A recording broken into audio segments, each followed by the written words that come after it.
আপনাদের জন্য গণভোটের দাবি জানাচ্ছি।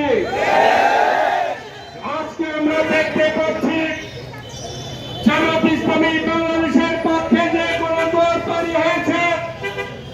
জামাত ইসলামী একটি সুশৃঙ্খল রাজনৈতিক দল, গণতান্ত্রিক দল হিসাবে ইতিমধ্যেই সারা বাংলাদেশে 300 আসনের প্রার্থীর নাম ঘোষণা করেছে।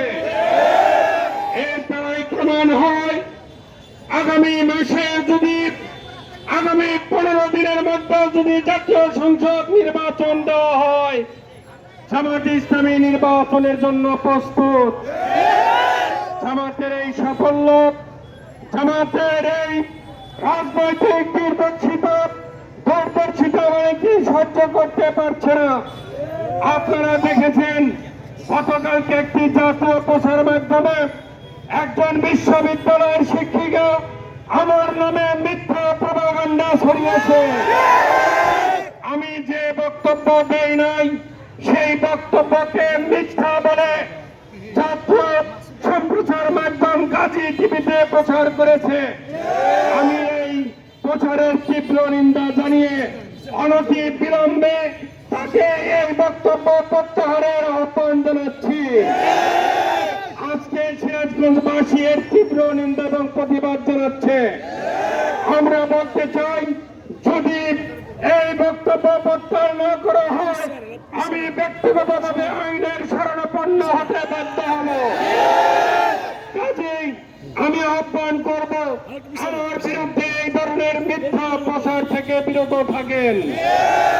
আমরা সুশৃঙ্খল রাজনৈতিক দল, কারো মান হরণ করার মতো কোন বক্তব্য আমরা রাখি না। এরপরও যদি আমাদের নামে মিথ্যা প্রচার করা হয়, জনগণের বিরুদ্ধে সমুচিত শিক্ষা দিবে ইনশাআল্লাহ। প্রিয় ভাইয়েরা, আগামী জাতীয় সংসদ নির্বাচন, এই নির্বাচনে জামাত ইসলামের পক্ষ থেকে সিরাজগঞ্জ সদর 2 আসনে আমাকে সংগঠন থেকে প্রার্থীতা ঘোষণা করা হয়েছে। আপনাদের ভালোবাসা সহযোগিতা নিয়ে আমি প্রতিদ্বন্দ্বিতা করব। আমার ঈশ্বরীয় সফলতার কারণে যারা আমাকে মিথ্যাভাবে অপবাদ দেবে, আমি তাদের জনগণকে সাথে নিয়ে তার জবাব দেব। সিরাজগঞ্জের জনগণ আগামী নির্বাচনের মধ্যে জবাব দেবে ইনশাআল্লাহ।